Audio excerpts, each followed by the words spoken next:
Hello and welcome to my Vault 88. This is my first attempt at building 88. I've made some mistakes when it comes to building things, at least for my own purposes. And I made a few mistakes when it comes to choosing the specialized vault equipment. But we're just going to take a quick walk through them and I'll show you what I've made so far.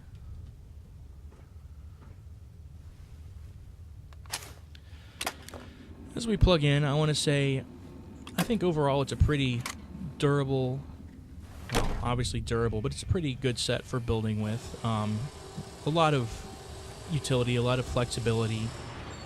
It's not quite as austere and imposing as the concrete set that I loved so much, but on the other hand, a lot of things seem to fit together a lot better than they do with the concrete set, which I don't think I'll ever be completely happy about, but I'd say that overall the vault construction materials are pretty darn good.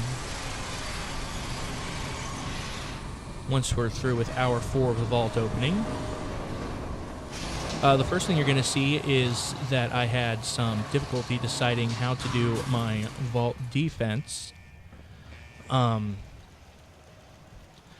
Originally, I had intended to set off and make defense one of the last things I did because I figured, hey, we're in a completely enclosed area, so there can't be that much trouble. And even if there is, I mean, come on. There's only like 2 channels they can go through. Well, I was spectacularly wrong, and I had half a dozen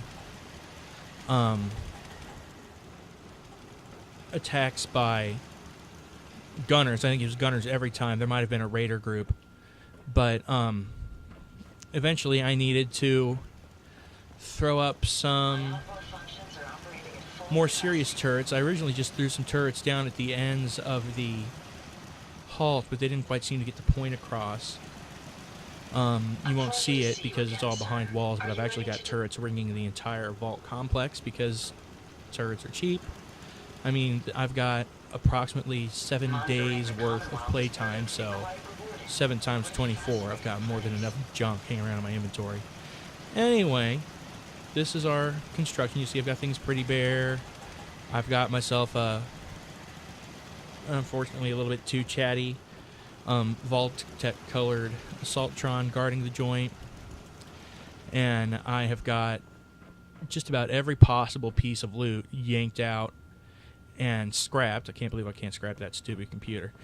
I guess it's quest related. Anyway, you'll see the one problem I really had here was dealing with power in the pre-established part of the vault, since you can't plug into the walls.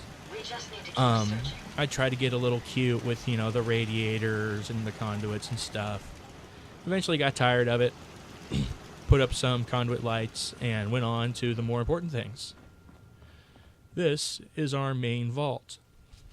As you can see, I went with the Eye of Sauron look for our Overseer's window, and I also decided to combine elements from the Vault-Tec sets and from the outside world. I figured these people came in from the outside, so they would have brought stuff in with them. So, you know, a fountain, some street lights, some patriotic type of flags, and we're good to go decoration-wise. I should probably put up more signs and stuff, but I'm not quite done with furnishing. Maybe I'll get another Our first stop obviously is our residential area. I love the signs. This is the first time that I've tried to really space things out and make them nice. That's a little flashing from the floor below. Everybody has a storage unit of some type. Those who don't have chests, or those who don't have dressers have chests. I really like how the clean stuff looks here. That's definitely going to be used in my settlements going forward. Excuse me. And go across the wall on this upper level. The only real problem I've had with the entire thing, as far as not even really a bug, but a curious thing that happens, is my vault dwellers love to hang out right here on this corner and talk. Whatever, guys. Go ahead and pop through here. A cautionary tale as we enter the workout room. Pommel horses and workbenches. but no exercise bikes. I built the buff out bikes, and well, it turns out if you build the buff out bikes and leave them on them too long, you'll have what I had, which was a dead pile of Clem slumped over behind one of the bikes. So I scrapped that. I also have left this speaker for its looks, even though it is a classical music only speaker. And hey, I mean, like I said, there's about 7 days of playtime in this game. I must have blown up the Citadel. I must have blown up the Institute, I don't know, 150 hours ago, so that's never going to do me any good. And a similar story here with the infirmary area that I was going to build out a lot further until I realized that the things that kill people may still kill people. So I'm not going to put in the eye machine after all. And I'll eventually stock this, but not until I've got basic utilities and stuff sorted out. And then down at the end of the hall, I have a nice little manufacturing area. It's just for show. I mean, I'm never going to use it. But aside from, I am building some ammo here in the ammo one. I've got ammo, weapons, armor, Vault-Tec supplies, and food processing. Some of these may be modded in. I don't honestly know anymore. It's been that long. Hop down to the stairs here. Go on across. I think I've got a nice little sitting area here. Nice clean couches. I love the clean couches. They're very nice. This is another area I'm going to build up, but not until I've got all the essentials taken care of. Just a nice little shopping area. And this door definitely has the lock mod on it. This is the only way to access the outside right now without popping a door off or popping a wall off real quick. Which, I mean, I'm not opposed to, but I wanted to have an actual way out just in case. And then I've got a more substantial hangout area here. This guy looks like Clem, but he's just a random settler that popped up. This is the hallucinogenic fountain. So they're always talking about rainbows and looking at their hands and how much they like it. And my pool table is sadly without any sort of billiard balls because for some reason I either haven't collected them or scrapped them long ago.